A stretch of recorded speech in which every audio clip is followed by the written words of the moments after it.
ಪಟ್ಟಣದಲ್ಲಿ 7 ವರ್ಷಗಳಿಂದ ಪತ್ರಿಕೆ ವಿತರಣೆಯಲ್ಲಿ ತೊಡಗಿದಂತಹ ಅನಿಲ್ ಕುಮಾರ್ ಅವರಿಗೆ ಹೆಲ್ಪ್ ಸೊಸೈಟಿ ವತಿಯಿಂದ ಆರ್ಥಿಕ ಸಹಾಯ ಮಾಡಲಾಯಿತು.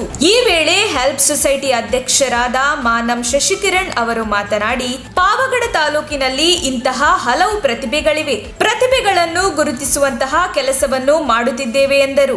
ಇನ್ನು ಆರ್ಥಿಕ ನೆರವನ್ನು ಪಡೆದ ಅನಿಲ್ ಕುಮಾರ್ ಮಾತನಾಡಿ, ನಮ್ಮನ್ನು ಗುರುತಿಸಿ ಈಗ ವಿದ್ಯಾಭ್ಯಾಸಕ್ಕೆ ನೆರವು ನೀಡಿದಂತಹ ಹೆಲ್ಪ್ ಸೊಸೈಟಿಯವರಿಗೆ ಆಭಾರಿಯಾಗಿರುತ್ತೇನೆ ಎಂದು ತಿಳಿಸಿದರು.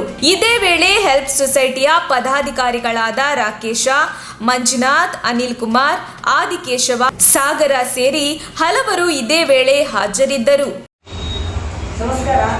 ಇವತ್ತು ನನ್ನ ಸೇವೆಯನ್ನು ಗುರುತಿಸಿ ನನ್ನ ಯೂಟ್ಯೂಬ್ ಚಾನಲ್ ಮಾಡ್ತಾ ಇದ್ದಲ್ಲ, ಅದಕ್ಕೆ ಸಂಬಂಧಪಟ್ಟ ಹಾಗೆ ಮತ್ತು ಕಳೆದ 7 ವರ್ಷಗಳಿಂದ ಪತ್ರಿಕಾ ವಿತರಣೆಯಲ್ಲಿ ಭಾಗಿಯಾಗಿರುವುದರಿಂದ ನನ್ನ ಈ ಸೇವೆಯನ್ನು ಗುರುತಿಸಿ ನನ್ನ ವಿದ್ಯಾಭ್ಯಾಸಕ್ಕೆ ಮುಂದಿನ ವಿದ್ಯಾಭ್ಯಾಸಕ್ಕೆ ಹೆಲ್ಪ್ ಸೊಸೈಟಿಯ ಅಧ್ಯಕ್ಷರಾದ ಮಾನವ ಶಿಕ್ಷಕಿರಣ್ ಅವರು ಮತ್ತು ಹೆಲ್ಪ್ ಸೊಸೈಟಿಯ ಪದಾಧಿಕಾರಿಗಳು ಇಂದು ನನಗೆ ಆರ್ಥಿಕ ಸಹಾಯವನ್ನು ಮಾಡಿದ್ದಾರೆ. ನಮ್ಮ ಪತ್ರಿಕಾ ವಿತರಕರ ಪರವಾಗಿ ಮತ್ತು ನನ್ನ ವೈಯಕ್ತಿಕವಾಗಿ ತುಂಬ ಹೃದಯದ ಧನ್ಯವಾದಗಳನ್ನು ತಿಳಿಸುತ್ತಾರೆ. ನಮ್ಮ ತುಮಕೂರು ಮಾಧ್ಯಮದ ವಿಶೇಷ ಸುದ್ದಿಗಳನ್ನು ನಿರಂತರವಾಗಿ ಪಡೆದುಕೊಳ್ಳಲು ಚಾನೆಲ್ ಅನ್ನು ಸಬ್ಸ್ಕ್ರೈಬ್ ಮಾಡಿ. ಕ್ಷಣ ಕ್ಷಣದ ಸುದ್ದಿಗಳಿಗಾಗಿ www.nammathumakuru.com ಗೆ ಭೇಟಿ ನೀಡಿ.